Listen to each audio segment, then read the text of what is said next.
میری بہن میرے پاس آئی اور مجھے کہنے لگی کہ جس لڑکے کے ساتھ میرا رابطہ ہے وہ مجھے بلیک میل کر رہا ہے کہ اگر تم نے میری دوستی اپنی بہن سے نہ کروائی اور مجھے اس سے نہ ملوایا تو میں تمہیں پورے علاقے میں بدنام کر دوں گی۔ مجھے اپنی سگی بہن سے ایسی کسی بات کی توقع بھی نہیں تھی کہ وہ اپنی عزت بچانے کے لیے میری عزت نیلام کرنے پر تلی ہے۔ اور جب میں اس بات کی شکایت لے کر اپنی بڑی بہن کے پاس پہنچی تو میری بڑی بہن نے کہا کہ تم اپنی بہنوں کی عزت کے لیے اتنا بھی نہیں کر سکتی کیا؟ اس کے بعد میری بہنوں نے مجھے دھمکی دی کہ اگر تم نے ہمارا ساتھ نہ دیا تو ہم تمہارا رشتہ اپنے کزن کے ساتھ نہیں ہونے دیں گے جس کی تم بچپن سے منگیتر تھی۔ میں اس بات سے اتنا ڈر گئی کہ میں ان کی بات ماننے پر مجبور ہو گئی۔ ان کے سامنے تو میں اس لڑکے کے ساتھ رابطے میں تھی لیکن دل ہی دل میں بہت زیادہ پشیمان تھی اور اپنے آپ کو کوستی رہتی تھی، لیکن میں مجبور تھی کیونکہ میری بہنوں کی عزت کا سوال تھا۔ پھر مجھے پتا چلا کہ میرے منگیتر کو اس سارے معاملات کے بارے میں پتا ہے کہ میں کسی لڑکے کے ساتھ رابطے میں ہوں۔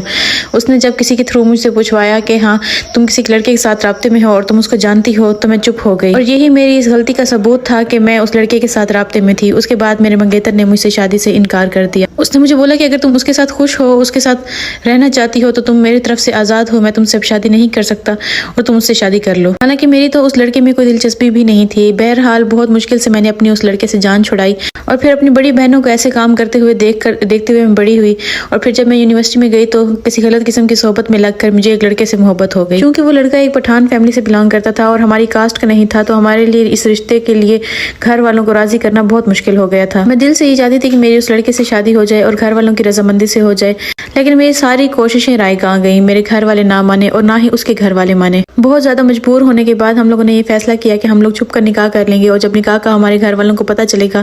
تو وہ ہماری شادی کے لیے بھی مان جائیں گے۔ ہم نے کچھ گواہ اکٹھے کیے اور ہم لوگوں نے جا کر کورٹ میرج کر لی، لیکن جیسے ہی نکاح ہوا مجھے میرے شوہر نے بولا کہ اب تم میرے ساتھ چلو گی، اب تم گھر نہیں جاؤ گی، اور وہ مجھے اپنے ایک دوست کے گھر لے گئے۔ یہاں اپنے علاقے میں بری طرح بدنام ہو چکی تھی، سب کو یہ بات پتہ چل گئی تھی کہ میں اپنے گھر سے بھاگ چکی ہوں اور میں نے کسی لڑکے سے نکاح کر لیا ہے اور وہ لڑکا پٹھان برادری سے تھا۔ میرے گھر والوں نے مجھے ڈھونڈا اور ڈھونڈنے میں انہوں نے نہ زمین چھوڑی اور نہ ہی آسمان چھوڑا، اور 3 دن کے اندر انہوں نے مجھے جا کر ڈھونڈ لیا۔ جب انہوں نے ہمیں پکڑ لیا تو لڑکے والوں کی طرف سے اور ہماری طرف سے جرگہ بٹھایا گیا اور جرگے میں یہ فیصلہ